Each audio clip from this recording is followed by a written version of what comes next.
यहाँ हम Morarji Desai national institute of yoga में हैं और इंस्टीट्यूट के डायरेक्टर साहब ईश्वर बसव रेड्डी साहब हमारे साथ हैं। रेड्डी साहब, आज हमारा आपसे मिलना और आज ये हम इनपुट और डिस्कशन कर रहे हैं, ये बहुत इम्पॉर्टेंट है। दिल्ली में पेंडेमिक का जो सिचुएशन है बहुत ग्रिम है। थर्ड फेज़ की एक्सपेक्टेशन है कि वो भी आ सकता है और ग्रिम हो सकता है।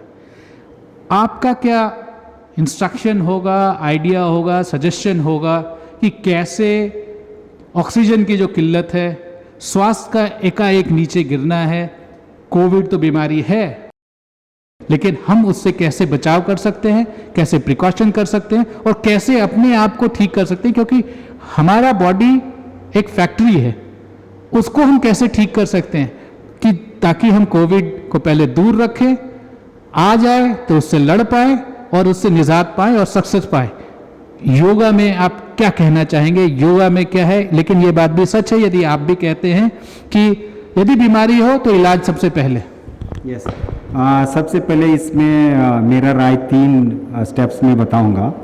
सब लोग जानते हैं कि prevention is better than cure. सबसे पहले हमें प्रिवेंशन हेल्थ पर ज़्यादा जोर देना चाहिए और प्रिवेंशन के बहुत आयाम है, उस पर मैं चर्चा करता हूँ क्या क्या प्रिवेंशन लेना चाहिए। दूसरा, हम ज़्यादातर भूल जाते हैं कि इम्यून सिस्टम एक दिन में इम्प्रूव नहीं होती है, it is a long process. इसलिए हमने कम से कम विशेषज्ञों ने बताता है कि 2-3 महीने चाहिए इम्यूनिटी डेवलप करने के लिए। इसलिए हमने इम्यून सिस्टम को कैसे बढ़ावा दे जाए योग के जरिए और आहार और इत्यादि के बारे वो उस पर चर्चा करेंगे। तीसरा बहुत इम्पॉर्टेंट है, 3 तरीके का हाइजीन।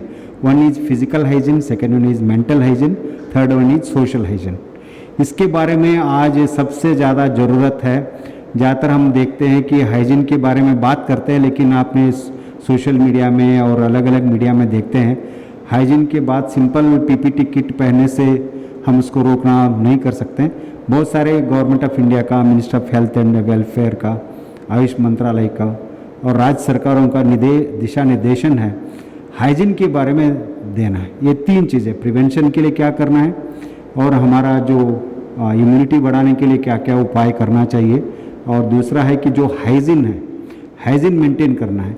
ये हाइजीन में सर यदि मैं आपसे एक एक्सप्लेनेशन ढूंढूं या आप इस पर आप थोड़ा एलैबोरेट करेंगे, मुझे यकीनन मालूम है कि हाइजीन एक एक्सटर्नल हाइजीन होता है, एक इंटरनल हाइजीन होता है, जिसके बारे में आप बहुत ज़्यादा स्पेसिफिकली स्ट्रेस भी देते हैं सर। Yes sir. जो हाइजीन मतलब है कि हमारा जो ब्रीदिंग, समझ लीजिए हम बाहर का है तो हम बार बार स्नान करते हैं, क्लीन रखते हैं, स्वच्छ कपड़ा पहनते हैं, और सपोज़ हमने इंटरनल हो गए तो नाजल वॉश कहते हैं, फ्रिक्वेंटली नाजल वॉश करते हैं, और हमारा GIT गैस्ट्रोएंटेरल ट्रैक है उसको भी वॉश करने का योग में सुविधा है। ये सारे कॉस्ट इफेक्टिव है, कोई पैसा खर्चा नहीं करनी पड़ती है। ये टेक्नोलॉजी थोड़ा सा विशेषज्ञों के साथ बैठकर हमें करना पड़ता है। सपोज एक एग्जांपल है, हमने आजकल बहुत चर्चा में है और स्टीम इनहेलेशन के बाद ज़्यादातर स्टीम इनहेलेशन हमने से बहुत गलत ढंग से फेशियल के लिए लेते हैं। ये ब्रीदिंग के लिए एक तरीका होता है, स्ट्रेट बैठकर यहाँ तक लेकर हमने वो भी कंटिन्यूसली लेना नहीं है, 5 बार लेना है, थोड़ा गैप करना है और 10 बार लेना है। जो ऐसे ये hygienic, it is called nasal wash, it's called in yoga नीति। नीति में हम हवा से हो सकता है, पानी से हो सकता है और कॉटन थ्रेड से भी हो सकता है। इट इज़ कॉल्ड वात नीति, सूत्र नीति एंड जल नीति। Same thing in the dhoti. Dhoti means stomach wash, पूरा क्लींसिंग। सो वहाँ भी हमने वॉशिंग करते हैं। सेम थिंग अलग अलग तरीका है ना, eye washing, ear washing, it is called ज्ञानेन्द्रिय, देन कर्मेंद्रिय, देन पूरा। This is called the internal and external washing. Then it comes to the breathing. हमने स्वच्छ वायु नहीं कर रहे तो then how we can get our self using some mask, some other things which will be very very good for the prevention of this something dust particle etcetera, वो भी है। देन comes the breathing means holding the breath properly with the proper ratio according to the capacity, वो भी हमारा इसमें आ जाता है, क्योंकि वो इंटरनल जो एक्सचेंज होती है वो भी हाइजीन में आता है। गैसेस एक्सचेंज कहते हैं हम लोग। हमने इतने सारे अच्छे श्वास प्रश्वास किया लेकिन हमारा इंटरनल गैसेस एक्सचेंज का सिस्टम ठीक नहीं है। सो अगेन ये हाइजीन मतलब वहाँ आपको CO2 डिसैमिनेशन सही ढंग से नहीं हो रहा है, that is also comes under the handle, that is called in the cellular level में आते हैं। सो हमने ज़्यादातर जनरल बात करते हैं तो ये सारे बाहर की बात करते हैं, लेकिन when we do into the deeper, योग में हम प्राणायाम का अभ्यास करते हैं, ये चीज़ें सारे महत्वपूर्ण हो जाते हैं। मोस्ट इम्पॉर्टेंटली इसका सारे कारण का है मन है। मेंटल एजिंग में आ जाते हैं, हमेशा अपने स्ट्रेस में आ गया, आपको बहुत सारे स्ट्रेस हार्मोन्स सारे आपको रिलीज़ होने लगेंगे। सो इसके बाद आपको हमेशा तनाव में रहते हैं। तनाव में रहने का मतलब है कि that is also called the toxins हो गया, डिटॉक्सिफिकेशन करना है, that is happy hormone produce करना है। That's why always relaxing and attach with good people, music, dance, compassion, सारे इतना पॉजिटिव एक्टिविटी में हमेशा एंगेज रहना है।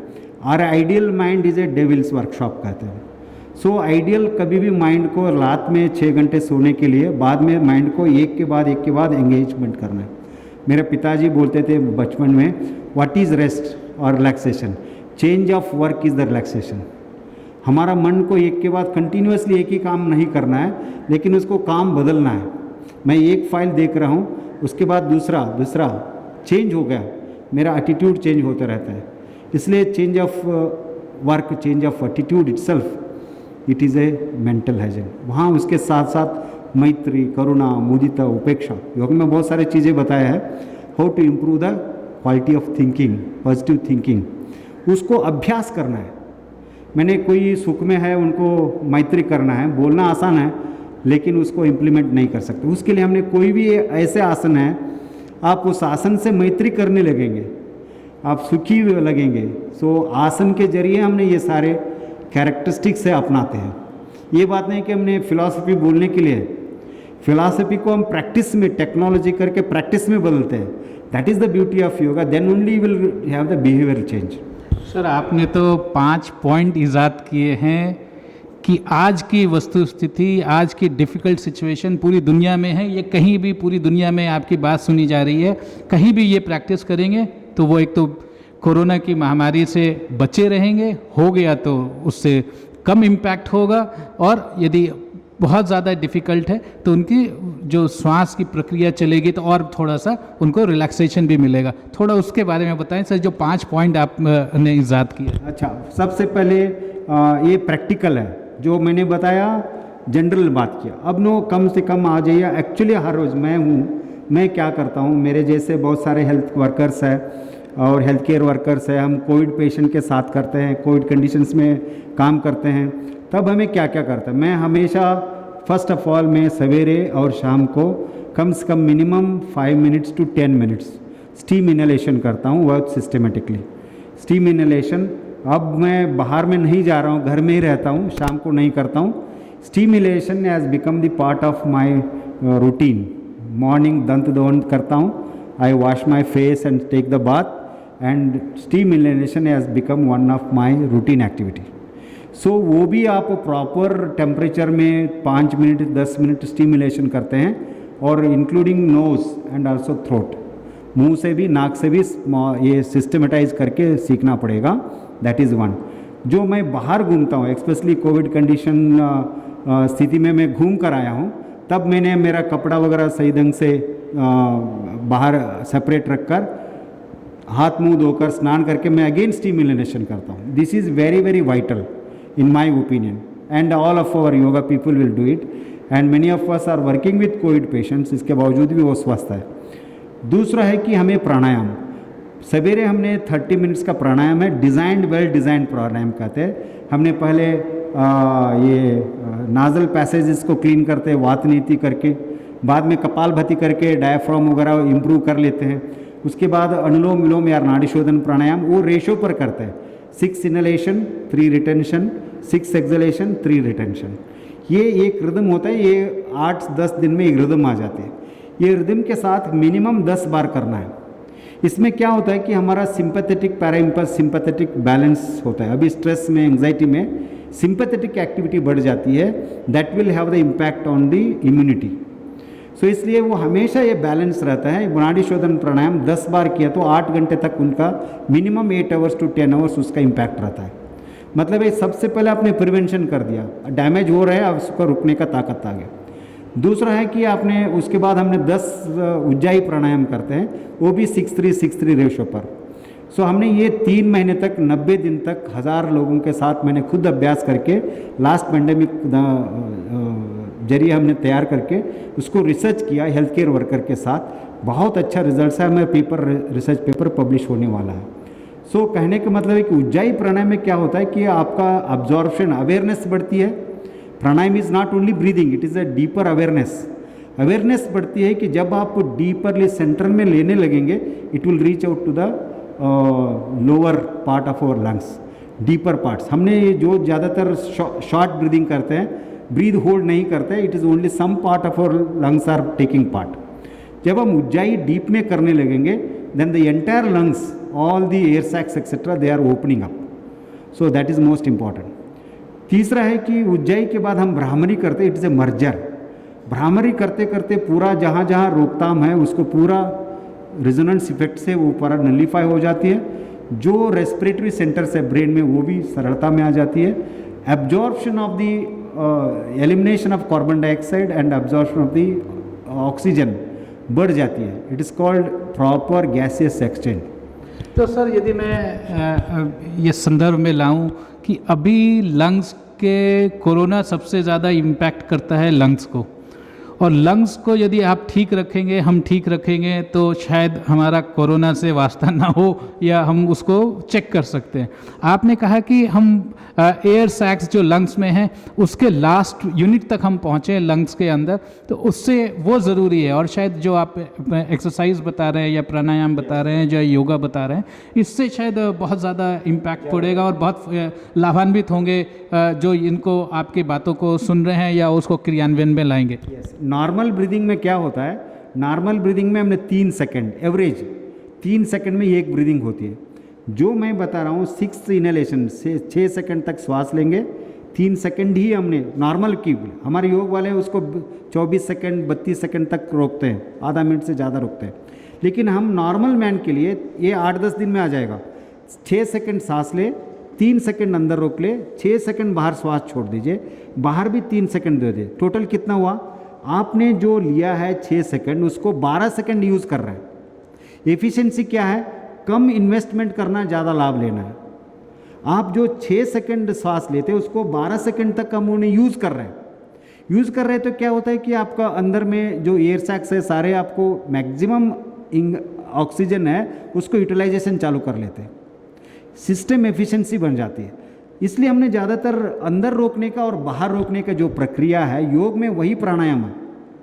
सो कुंभक में भी हमने क्या कहते हैं कि सांस लिया सांस छोड़ दिया, that is also good effect, मैं मना नहीं करता हूँ। लेकिन आजकल जो लंग्स कैपेसिटी जो, लेकिन उसमें जल्दबाजी नहीं करना है, क्योंकि कोई किसी का हार्ट पेशेंट्स है, किसी का बहुत क्रॉनिक डिसीजेस है, कुंभक कर दिया तो उनका बहुत नेगेटिव इम्पैक्ट होता है। इसलिए वो थोड़ा विशेषज्ञों के साथ बात करके, इसलिए हमने 6-3-6-3 very safe for every persons, very safe हमने पैटर्न निकाला। सो मोस्ट इम्पॉर्टेंटली उसमें मैंने देखा है कि हमने रिसर्च में देखा है सिंपैथेटिक पैरासिम्पैथेटिक बैलेंस 28 डेज में जो करते हैं regularly half an hour 10 rounds का, हमने बहुत अच्छे रिजल्ट्स मिले हैं। और उनका बहुत अच्छी ढंग से श्वास लेते हैं, जब भी सांस छोड़ते हैं उनका एकदम रिलैक्सेशन फीलिंग आती है। भ्रामरी करते करते ध्यान में चले जाते हैं। ध्यान क्या होता है कि हमारा जो हैप्पी हार्मोन्स है, जो कार्टिजोल का प्रमाण, जो स्ट्रेस हार्मोन कहा जाता है, उनका प्रमाण कम हो जाती है। तो प्राणायाम हमारी प्राण की क्षमता को बढ़ाता है, हमारी जो श्वास और प्रश्वास है उसको लंबा करता है। तो सबसे पहले हम प्राणायाम की श्रेणी में अभ्यास करेंगे अनुलोम विलोम प्राणायाम। अनुलोम विलोम प्राणायाम एक जग जाहिर प्राणायाम, यह हमारी श्वास की क्षमता को तो बढ़ाता है, साथ ही साथ इसका एक महत्वपूर्ण लाभ यह है कि यह हमारे मानसिक तनाव को दूर करने में बहुत ही लाभदायक और सहायक है। क्योंकि जैसे ही आपकी श्वास की गति सामान्य होगी, वैसे ही आपकी तनाव धीरे धीरे सामान्य व समाप्त होती चली जाएगी। तो आइए अनुलोम विलोम प्राणायाम के लिए बाएं हाथ को ज्ञान मुद्रा धारण करिए, दाहिने हाथ से नासाग्र और प्राणायाम मुद्रा धारण करिए। और अब दाहिने अंगूठे से दाएं नासारंध्र को बंद करेंगे। आंखें कोमलता से बंद करिए। अब बाएं नासारंध्र से धीरे धीरे श्वास भरें और अब बाएं नासारंध्र को बंद करें। दाएं नासारंध्र से धीरे धीरे प्रश्वास करें, अर्थात श्वास को बाहर की तरफ छोड़िए। पुनः एक बार दाएं नासारंध्र से श्वास भरें, दाएं नासारंध्र को बंद करें व बाएं नासारंध्र से प्रश्वास करें। यह अनुलोम विलोम का एक चक्र है। यह सामान्य जन के लिए प्राणायाम का अभ्यास है। इसी को 2 बार और दोहरा जाए। जैसा कि आप देख पा रहे हैं, अनुलोम विलोम प्राणायाम का अभ्यास यहाँ पर किया जा रहा है। बहुत ही सामान्य प्राणायाम और बहुत ही लाभदायक। जैसे ही उन्होंने दाईं नासारंध्र को बंद करके बाईं नासारंध्र से श्वास भरा, बाईं नासारंध्र को बंद किया और फिर दाईं नासारंध्र से प्रश्वास किया। यह प्राणायाम हमारी श्वसन क्षमता को तो बढ़ाता ही है। आप देखेंगे धीरे धीरे स्वतः हमारा मन शांत होते चला जाता है। जब इस प्राणायाम का अभ्यास आप कुछ समय तक कर लें, कुछ आप इसके अभ्यासी हो जाएं, तो इस प्राणायाम में अब श्वास की गति को रोकने के लिए भी बताया गया है। यानी जब आप अपने श्वास की गति को रोकेंगे, रिटेंशन करेंगे, तो स्वतः आपका जो फेफड़ा में ज़्यादा फैलाव होगा। ज़्यादा समय तक यदि आप अपने श्वास को लंग्स में होल्ड कर पाएंगे तो आपकी श्वास की गति को रोकने की क्षमता बढ़ेगी और फिर ज़्यादा से ज़्यादा मात्रा में आपके लंग्स से कार्बन डाइऑक्साइड बाहर निकलेगा। तो एक बार हम इसका भी अभ्यास करेंगे। तो पुनः एक बार दाईं नासारंध्र को बंद करिए। अब हम 6 सेकंड तक हम श्वास लेंगे। बाईं नासारंध्र से 6 सेकंड तक श्वास लीजिए। 1 2 3 4 5 6। अब होल्ड करेंगे। सांस को हम 3 सेकंड तक रोकेंगे। 1 2 3। अब दाईं नासारंध्र से 6 सेकंड तक हम श्वास को बाहर निकालेंगे। 1 2 3 4 5 6। अब पुनः 6 काउंटिंग तक हम श्वास भरेंगे। 1 2 3 4 5 6। 3 काउंटिंग तक हम श्वास को रोकेंगे। 1 2 3 और 6 काउंटिंग तक हम प्रश्वास करेंगे। 1 2 3 4 5 6। धीरे से हाथों को नीचे लाइए और ज्ञान मुद्रा दाहिने हाथ से धारण करिए। तो यह हमने एक सामान्य सा अभ्यास बताया आपको अनुलोम विलोम प्राणायाम का। तो जो अभ्यासी प्रथम अवस्था में कर रहे हैं, बहुत ही सरल ढंग से करना है। आपको दाहिने नासारंध्र को बंद करना है, बाईं नासारंध्र से धीरे धीरे श्वास भरना है आपकी क्षमता के अनुसार। फिर बाईं नासारंध्र को बंद करके धीरे धीरे प्रश्वास करना है। फिर दाहिने से लेना है और बाएं से छोड़ना है। यहाँ पर ध्यान रखना है कि आप जो श्वास और प्रश्वास ले रहे हैं वह लयबद्ध हो, वह लंबा हो और गहरा हो। कहीं पर भी आप श्वास को ना रोकें। तत्पश्चात जब आप पूर्ण अभ्यास कर लें तब आप श्वास को रोकने का प्रयास करें। श्वास के रोकने की प्रयास को हम योग में कुंभक बोलते हैं। तो इसकी भी क्षमता आप अपनी कैपेसिटी के अनुसार बढ़ाएं। यदि आप 3 सेकंड तक श्वास से ज़्यादा रोक सकते हैं तो फिर आप उसकी क्षमता को और बढ़ा दीजिए। यदि आप 6 सेकंड से ज़्यादा सांस ले सकते हैं तो और ज़्यादा लीजिए। यदि आप 6 सेकंड से ज़्यादा प्रश्वास कर सकते हैं तो और ज़्यादा कीजिए। यानी कि अपनी क्षमता के अनुसार इस प्राणायाम का अभ्यास करना है। तो ये हमारा था प्राणायाम अनुलोम विलोम। आइए अब हम अगला प्राणायाम करते हैं, जिस प्राणायाम का नाम है उज्जयी। उज्जयी प्राणायाम इस अभ्यास को करने से यह हमारे थ्रोट एरिया जो रीजन है वहाँ पर संकुचित करता है, वह साथ ही साथ वहाँ पर जो मेद है, जो कफ है, या इस प्रकार से जो कोविड के जो इन्फेक्शन हो चुके हैं, जैसे हम जानते हैं कि जो कोविड का जो वायरस है हमारा नोजल पैसेज और थ्रोट एरिया पर आकर ज़्यादा प्रभाव कर रहा है, डैमेज कर रहा है, तो उससे बचाव के लिए यह प्राणायाम बहुत ही लाभदायक है। इसके लिए हाथ ज्ञान मुद्रा में रहेंगे। इसके लिए हमें क्या करना है कि हम श्वास भरेंगे और श्वास भरते हुए अपने थ्रोट एरिया को संकुचित करेंगे और वहाँ पर एक हम आवाज़ करेंगे, श्वास के माध्यम से ही एक आवाज़ करेंगे और जितना आप संभव हो सकता है उतना आप लंबा गहरा श्वास भरें और पुनः फिर नासारंध्र के माध्यम से ही प्रश्वास करें। तो आइए एक बार नीतू जी आप करेंगे उज्जयी प्राणायाम का अभ्यास। श्वास भरिए। आप देख पाएंगे कि श्वास भरते समय उनके थ्रोट एरिया गले के ऊपर एक संकुचित हो रहा है, एक खिंचाव हो रहा है। फिर धीरे से प्रश्वास करें, धीरे धीरे उन्होंने श्वास को बाहर निकाला। फिर से एक बार करिए। यहाँ पर एक साउंड आती है की एक आवाज़ आती है, कहीं कहीं पर इस साउंड को हम तेज गति से भी सुनने को हमें मिलता है, परंतु उन दोनों का एक ही लाभ है। तो यह उज्जयी प्राणायाम का अभ्यास आप देख पा रहे हैं। एक बार और कर जाएंगे, अंतिम बार।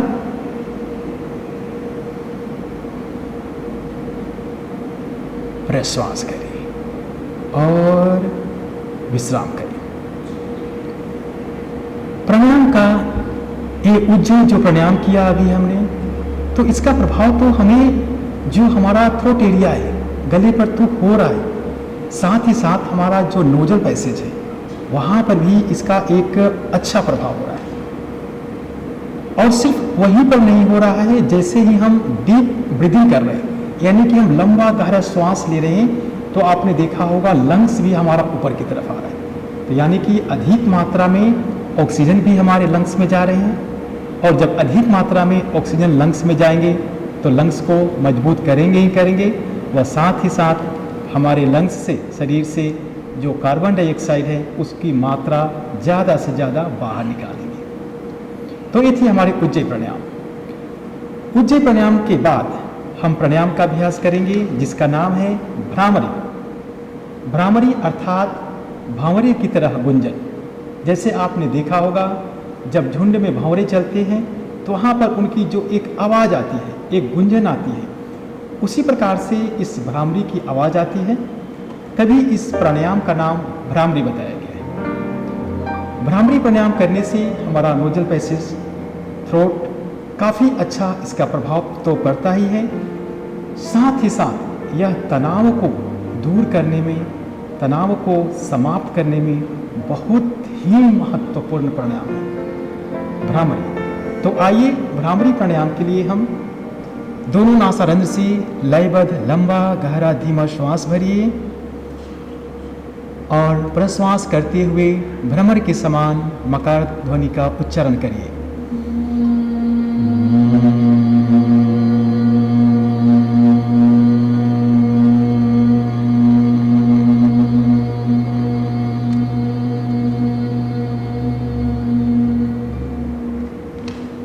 फिर से एक बार लंबा गहरा श्वास भरिए, प्रश्वास करते हुए गुंजन करेंगे।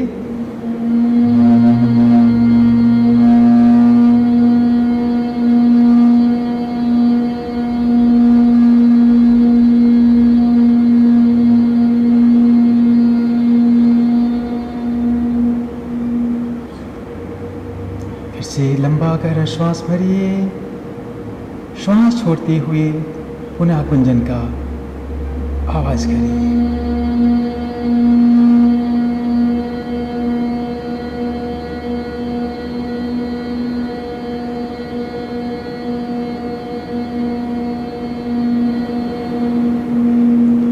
विश्राम करें। यहीं पर इस प्राणायाम का समापन करें। तो जैसा कि आपने देखा कि अभी भ्रामरी प्राणायाम का 3 चक्र हमने अभ्यास किया, परंतु 3 चक्र का ही अभ्यास नहीं करना है, आपको इसकी अभ्यास की जो समय सीमा है बढ़ाना है। यानी प्रतिदिन कम से कम आप 20 चक्र तक इसका अभ्यास करें। प्राणायाम तो हमारे प्राण को आयाम किया ही, हमारे मन को शांत तो किया ही किया है। साथ ही साथ इस बात का भी हम ध्यान रखें कि यदि आप कोविड से ग्रसित हैं तो आप अपनी क्षमता के अनुसार प्राणायाम का अभ्यास करें, अथवा आप किसी प्रशिक्षित योग शिक्षक या योग चिकित्सक से संपर्क करके ही इन सारे प्राणायामों का अभ्यास करें। एक बार उनसे सीख लें, तत्पश्चात आप इस प्राणायाम का अभ्यास करें। तो ये प्राणायाम की अभ्यास के बाद जो हमारी आज की संपूर्ण वातावरण में सब कुछ सुविधा है, परंतु उसके बावजूद भी यह एक आम धारणा, एक आम जनमानस में जो प्रश्न हो रहा है तनाव का, तनाव से ग्रसित है।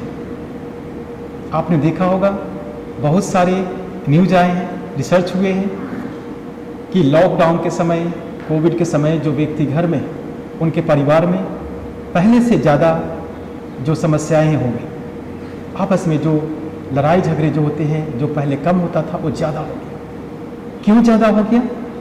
क्योंकि वो सभी लोग कुंठा के शिकार हो गए। सबके मन में उधेड़ बुन चल रहा है, मालूम नहीं अब क्या होगा, यदि मेरे पड़ोसी को हो गया तो मैं भी स्वतः हो जाऊंगी, इस प्राणायाम से, इस कोविड से ग्रसित हो जाऊंगी। तो ये सब जो हमारा मन में जो तनाव हो रहा है, जो कुंठा का शिकार हो रहे हैं, जो टेंशन हो रहे हैं हमारे मन में, उसके वजह से क्या हो रहा है कि हम सही ढंग से खाना भी नहीं खा रहे, हमारा आहार का जो समय है वह सही ढंग से नहीं हो पा रहे। सारी सुविधाएं पहले जैसे उपलब्ध है, आपके घर में अनाज, आहार, फल, सब्जी सब कुछ है, सब कुछ पहले से ज़्यादा अच्छा आपके घर में आ रहा है, परंतु फिर भी हम उसे सही समय पर नहीं खा रहे और सही समय पर हम सो नहीं पा रहे। तो जब तक आप सही समय पर खाना नहीं खाएंगे, आहार नहीं लेंगे और सही समय पर नींद नहीं लेंगे और साथ ही साथ सही समय पर सही ढंग से, सही तरीके से आप योग अभ्यास नहीं करेंगे, तब तक आप इस महामारी से आप नहीं लड़ सकते। तो गांठ बांध लीजिए, सही समय पर सोना, सही आहार लेना और सही ढंग से योग अभ्यास करना। सो कहने के मतलब है कि प्राणायाम से लंग्स कैपेसिटी बढ़ती है, गैसियस एक्सचेंज का प्रमाण बढ़ती है, अब्जॉर्प्शन ऑफ, अब मतलब एक एफिशिएंसी बढ़ती है ना। जब तक आपके कम दिया लेकिन उसको ट्रेनिंग कर रहे हैं। हमने अभी मिलिट्री में और एयरफोर्स में हमने काम करते थे, जब जवानों के साथ हमने सिखाते हैं, उन पर बहुत स्ट्रेस होता है, टाइम कम है, टाइम कम में रिलैक्सेशन कैसी करनी है। अभी हाई अल्टीट्यूड में करते, वहाँ ऑक्सीजन होता ही नहीं, लेकिन हमने योग प्राणायाम का जरिए उनको एक्सपांशंस वगैरह करवाए कुछ एक्सरसाइजेस से, बाद में breathe holding capacity, breathe holding inside and outside का हमने सिखाया। सो ये ज़रूरी है आजकल, उसके लिए आजकल उस पर ज़्यादा देर ध्यान नहीं देते, लेकिन हम जनरल प्रोटोकॉल रिलीज करते हैं, वो common man point of view. वहाँ कुछ रिस्क होता है। रिस्क क्या है? आपने ब्रीद होल्डिंग कर दिया विदाउट मेजरिंग योर कैपेसिटी, वो डेंजरस होती है। इसलिए हमने 6-3-6-3 वेरी सिंपल 14 दिन में आप लोग सीख देंगे। अनदर 14 दिन आपने 14 डेज़ कर लिया तो 28 डेज़ तक हमारा एकदम इम्यूनिटी सिस्टम थोड़ा सा सिस्टम में आ जाते हैं। यहाँ पे सर ये कहना बहुत ज़रूरी है हमारे दर्शकों को कि जब भी आप कोई एक्सरसाइज करते हैं तो इंस्ट्रक्शन और इंस्ट्रक्टर के से पहले उसके बारे में विमर्श करें। और योग में कहते हैं सर, जैसा आप हमेशा कहते हैं कि begin rhythmically and begin from basic to extensive, एक सरल तरीके से धीरे धीरे अपना अभ्यास करते करते आप उसको चरम पे ले आएँ। मुझे शायद यही आप कहना भी चाहते हैं। मतलब क्या है कि सपोज आपने 3 सेकंड है, हमने क्या चाहिए 3 सेकंड इनहेलेशन करो, 3 सेकंड एक्सहेलेशन करो, यही से चालू करो। 3 का आप बढ़ लो, 3 सेकंड इनहेलेशन करो, 6 सेकंड एक्सहेलेशन चालू करो, 3 दिन और लगेगा। 3 को बढ़कर 4 और 8 कराओ, 5 और 10 कराई, बाद में एक बार आपने 12 आ गया, उसको डिवाइड करो। होल्डिंग का मतलब है ये सिस्टमेटाइज प्रोसीजर है। हमने जब ये कुंभक इंट्रोड्यूस करते हैं उसके बाद कुछ बंद वगैरह करते हैं, these are all called technologies. ये इसी टेक्नोलॉजी को हमारे योगियों ने अनेक सालों तक अभ्यास करके रिकॉर्ड किया गया। कितना टाइम लगता है कि ये रेशियो मेंटेन करने के लिए, हमने इसीलिए समय देते हैं, मिनिमम 14 दिन लगता है, मिनिमम आधा घंटा अभ्यास किया तो आधा घंटे एवरी डेज। हमें आजकल इतना सारे परेशान हैं, स्ट्रेस हैं, हमने कोई भी इसमें पैसा खर्च नहीं करनी है। थोड़ा सा हमें सीखना है अच्छे स्कूल से, अच्छे टीचर से, बाद में एक बार अपना लिया तो ये आपका विद्या है। जान है तो जहान है सर। यदि ये आधा घंटा यदि आदमी अपने बारे में ये इन्वेस्ट कर पाए, अपने शरीर पे इन्वेस्ट कर पाए, तो शायद बीमारी से तो दूर होंगे, और खर्च जो बीमारियों में हो रहा है उससे तो हम बच जाएंगे। This is one. लेकिन हमने ये सोचा है कि जो भी मैं खुद काम करता हूँ, सवेरे प्राणायाम हमारा लाइवली रखा, प्रिवेंशन रखा। शाम को आ जाते, थक जाते, वहाँ हमारा concentration of carbon dioxide increase हो जाती है। तब हमने ब्रीदिंग एक्सरसाइज का 15 मिनट का breathing exercises, so abdominal breathing, thoracic breathing, clavicular breathing, deep breathing, हमने 10-10 सेकंड का बहुत अच्छी ढंग से डिज़ाइन किया। वो करने से रात में स्लीप पैटर्न बढ़ जाती है, sleep quality of sleep improve हो जाती है। ये सेकेंड वाला आ गया प्राणायाम एंड ब्रीदिंग। थर्ड वाला है हमारा स्लीप। मैनी पीपल आजकल मैं देख रहा हूँ इंसोम्निया कहते हैं कि स्लीप ही नहीं आते, नींद नहीं आते, आते तो अच्छी ढंग से नींद नहीं आते। इम्यून सिस्टम डेवलपमेंट है, आहार के बाद जो भी बेस्ट है कि क्वालिटी ऑफ स्लीप कहते हैं हमें योग निद्रा, रिलैक्सेशन, और रात में सोने से पहले नाड़ी शोधन प्राणायाम और अनुलोम विलोम प्राणायाम और अकार और उकार का 27-29 टाइम्स कहना है। बहुत सारे ऐसे जो शास्त्रों में लिखा गया है जो आपको उचित लगता है। हम क्योंकि हम फैमिली के साथ रहते हैं, कई शब्द नहीं करना है, और कभी कभी कॉन्स्ट्रेंट्स होते हैं, छोटा छोटा परिवार है, उसमें भी हम क्या करना है वो ज़रूर हम अपने इंस्टीट्यूट के वेबसाइट में बहुत सारी चीज़ें बताया है, वो अपनाना। दैट्स वाई 6 घंटे कम से कम, 5.5 से 6 घंटे क्वालिटी स्लीप, उसमें 3.5 घंटे ब्रेन के लिए, 6 घंटे हमारा ये वाला, ये हुआ तो हमारा इम्यून सिस्टम स्ट्रांग होता है। सो ये सारे करने के बावजूद भी आपका अच्छा नींद नहीं आ रहा है, क्वालिटी रेस्ट नहीं मिल रहा है, इम्यून सिस्टम इतना सबल नहीं होता है। It is our assessment. Therefore quality sleep is very very vital for developing the immune system. तो जैसा आपने कहा, इस पॉइंट पे यदि मैं अपने दर्शकों को बताऊं कि 3-3.5 घंटा आपके सोना बहुत ज़रूरी है, उसके बाद 1.5 घंटा और इसलिए सोना ज़रूरी है क्योंकि आपके बॉडी को भी रिलैक्सेशन चाहिए। सर जैसा बता रहे हैं, हेड के लिए एक अलग तरीके का स्लीप, डीप स्लीप, उसके बाद बॉडी को भी एक रिलैक्स करने के लिए 1.5 घंटा, तो 5 घंटे का, 1 घंटे का हमारा जो स्लीप साइकिल है, पहले हमारा जो स्लीप चालू होते हैं 1 घंटे से 1.5 घंटे डीप स्लीप में चले जाते हैं। सो 3 घंटे 3.5 घंटे तक हमारा डीप स्लीप मिलेगा, तब ब्रेन का जो थॉट जो फ्रीक्वेंसी है वो कम हो जाती है, तभी भी काम करता है। जैसे हमारा एवरी सेकेंड हमारा हार्ट बीट होते हैं, brain always functioning, but reduced activity, reduced thoughts and emotions give the rest to our brain functions. So brain function increase हो जाएगा, वेगस का जो बैलेंस आ जाएगा, वेगस का हेल्थ बढ़ेगा, तब हमारा इम्यून सिस्टम अपने आप बढ़ती है। That is one thing. लेकिन वो 3-1.5 घंटे 1.5 घंटे जाने के लिए, 3-3.5 घंटे वहाँ डीप स्लीप में, और वापस आते हैं, again I am coming out from that deep sleep, that also take 1.5 hour. इसलिए ज़्यादातर एक्सपर्ट्स ने 6 to 7 आवर्स ऑफ स्लीप कहते हैं। सो ये स्लीप को जैसे हमने खाने के लिए इतने सारे व्यंजन बनाते, सारे करते, but many of the people never bothered about sleep. जैसा आ गया सो गया, मच्छर है कहीं भी है, और टेम्परेचर मैनेजमेंट कुछ भी नहीं है, हमने सो जाते, थक जाते, सो जाते। नहीं, सोने के लिए भी जैसे आपने खाने के लिए तैयारी करते हैं, सोने के लिए भी तैयारी किया तो अच्छा है। It is education. हमारे प्रधानमंत्री जी तो 4 घंटे 5 घंटे ही सोते और इतना ऊर्जावान हैं कि पूरे देश को एक मिसाल भी हैं। यस, वो क्योंकि वो योग अभ्यास करते हैं, उन लोगों को 1.5 घंटे नहीं चाहिए, हम 10-15 मिनट में डीप स्लीप में चले जाते हैं। सो 3.5 घंटे 4 घंटे ब्रेन को रेस्ट मिल गया, बॉडी एकदम फ्रेशनेस का महसूस करते हैं बाहर आने के लिए। इसलिए 4 घंटे 4.5 घंटे जो भी विद्वान लोग हैं ज़्यादा काम करते हैं, उनका जो मेथडोलॉजी ऑफ स्लीप है बहुत अच्छा होता है। सो 4.5 घंटे भी क्वालिटी स्लीप मिल गया, that is more than enough. But हम ये क्लेम नहीं करेंगे लोग कल वही चालू करेंगे, हम हमेशा 6-7 घंटे क्यों स्लीप के लिए, नींद के लिए हम सिफारिश करते हैं। इतने लोग, इतना बड़ा आबादी है हमारा, इतना क्वालिटी स्लीप के लिए इतना जल्दी में वो नहीं होगा, इट इज़ ए प्रोसेस। लेकिन जो बात आपने कही वो बहुत इम्पॉर्टेंट है कि जैसे आप खाने की तैयारी करते हैं वैसे ही आपका सोने की तैयारी होनी चाहिए।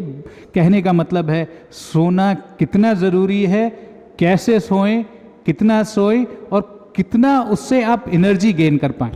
और चौथा है हमारा फूड के बारे में बहुत ज़्यादा बोलते हैं कि क्वालिटी फूड। इसमें मैं कहूँगा कि हमारा 2 फूड मॉर्निंग एंड इवनिंग का जो है कि समय पर लिया आपने। ज़्यादातर जो लोकल फूड मिलता है, हमें बहुत ये बोलते हैं कि फ्रूट्स खाओ, ये खाओ, नहीं, लोकल फूड दाल चावल रोटी, लेकिन आराम से प्रसन्न मन से बैठकर पेट भर थोड़ा सा खाली करके कर दिया, तो और खाने के बाद 5-10 मिनट रेस्ट किया, सो रिलैक्सेशन मिला, तृप्ति मिली। जो खाते हैं हमने तो अच्छी ढंग से चावकर खाए, सो जो एक अच्छे सत्संग में बैठकर और परिजनों के साथ बैठकर खाना खाया, आपको खुशी मिलती है। सो खुशी is important, happiness is every moment. नींद भी खुशी से करते हैं, प्राणायाम भी खुशी से करते हैं, काम भी खुशी से करते हैं और खाना भी खुशी से खाते हैं। मुझे आज कुछ नहीं मिला, रोटी और सिंपल एक सब्जी मिली, इतना काफ़ी है, मैं खुशी से आराम से चौ कर खाकर मैं आनंद करता हूँ। सो ये ज़रूरी नहीं कि हाँ बड़ा बड़ा ये करना है, क्योंकि इतना बड़ा देश में इतना आबादी है हमारा, हम सिर्फ एक 10% 20% लोगों की बात करते हैं। मैं बात करता हूँ 100% भारतीयों का, क्योंकि वहाँ कभी भी माल न्यूट्रिशन का समस्या है। कुछ लोगों को सिर्फ दाल चावल मिलता है, उससे ज़्यादा मिलती नहीं है। सो उन लोग भी आराम से बैठकर भी खाया, सो उनका सही ढंग से खाया, तो उनको भी इम्यूनिटी बढ़ती है। दिस इज़ मोस्ट इम्पॉर्टेंट, क्योंकि आजकल खाने के बारे में हमारे विशेषज्ञों ने बहुत ज़्यादा बोलते हैं। सो अच्छी खाना हमारे लिए बहुत अच्छी होती है। खाना सिर्फ नहीं है, खाना जो डाइजेस्ट करना है, इसलिए हमने कहा था इंसेप्शन, बाद में डाइजेशन, उसके बाद अब्जॉर्प्शन, उसके बाद सर्कुलेशन एंड एलिमिनेशन, ये पूरा मेटाबॉलिक एक्टिविटीज़ में आते हैं।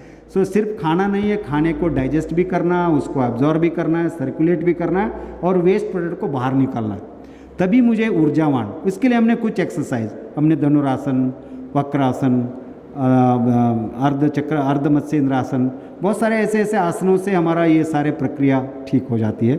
Metabolism is important. सो चौथा में आ गया आहार और मेटाबॉलिक एक्टिविटीज़ पर बात किया।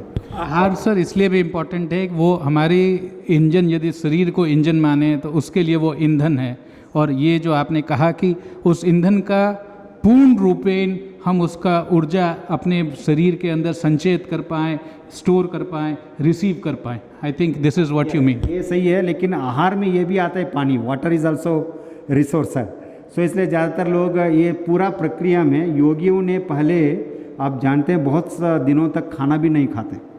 अब नवरात्रि में हम पानी पीते रहते हैं, प्राणायाम करते रहते हैं, रिलैक्स करते रहे कि कुछ भी इच्छा नहीं होती है, क्योंकि पानी जब भी होते हैं वो उसको प्राणायाम कर दिया, इंजन चालू हो जाते हैं, दैट बिकम द फ्यूल।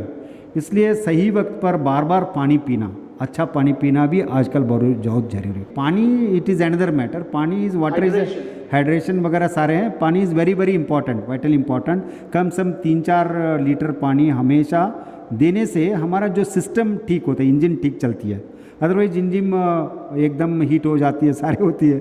सो इसका परिणाम अलग अलग रिवर्सिबल, मतलब है कि दूसरा परिणाम होता है, उसका गलत परिणाम होते हैं। इसलिए आहार के बारे में अब बताइए, मैंने क्या किया, आपको स्टीम करने के लिए क्या पैसा खर्च कर रहे हैं? कुछ भी नहीं। आपको प्राणायाम करने के लिए क्या खर्चा कर रहे हैं? कुछ भी नहीं। नींद करने के लिए मैंने कोई चार्ज ही नहीं कर रहा हूँ। आहार तो जो आपको खाना ही है भैया, वो सही ढंग से खाओ।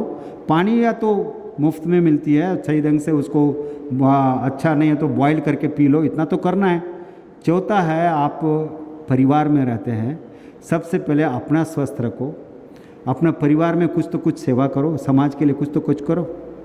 जो आपने कंपैशन रखते, करुणा रखते हैं, दूसरों को देखकर मैं प्रेम व्यक्त करता हूँ, ये हैप्पी हार्मोन ट्रांसफ़र होता है।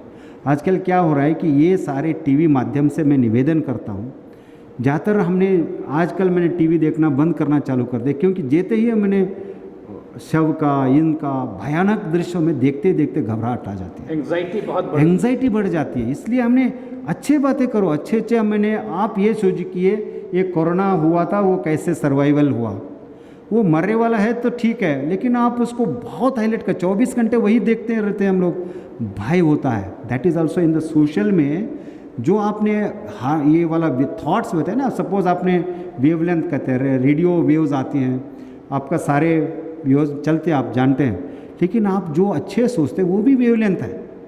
लोग मान्यता नहीं देते, योग मान्यता देते। आप अच्छा विचार करने वालों के साथ कोई भी आप सिद्धपीठ में जाते बैठते हैं, मुझे बहुत अच्छा लगता है। क्यों?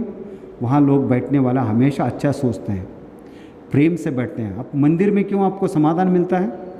वो सारे अपने दुर्गुणों को छोड़कर वहाँ आप लोगों ने अच्छे मन से प्रेम भाव से नमन करते हैं।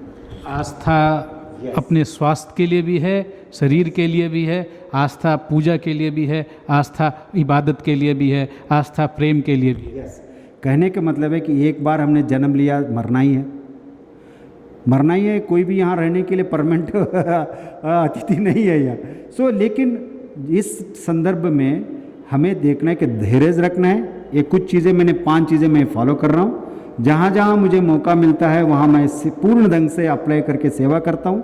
अपने आप को इस महामारी से बचने का प्रयास करता हूँ, हाइजीन मेंटेन करता हूँ। इसके बावजूद भी किसी को हो गया, डरना नहीं है। कुछ मेडिकेशन है, आयुष मंत्रालय ने इतने सारे गाइडलाइंस दिया है, हेल्थ एंड फैमिली मिनिस्ट्री ने दिया है, ICMR ने दिया, हर रोज़ हमारा आते रहते हैं। ये सारे हो गए तो हमारा क्या है, हॉस्पिटल का जो आजकल रश हो रहा है उसको कम करना है। जो है हॉस्पिटल जा रहे हैं ना सर, बेड नहीं मिल रहे हैं, क्योंकि उनको कम कर दें। देन ऑक्सीजन का जो आपको वहाँ जाने के बावजूद भी ऑक्सीजन का प्रमाण है। आप प्राणायाम पहले से करने लगेंगे, आपको प्रोन पोस्चर में कुछ सीख लेंगे, वहाँ आपको अपने आप सस्टेनेबिलिटी आ जाती है।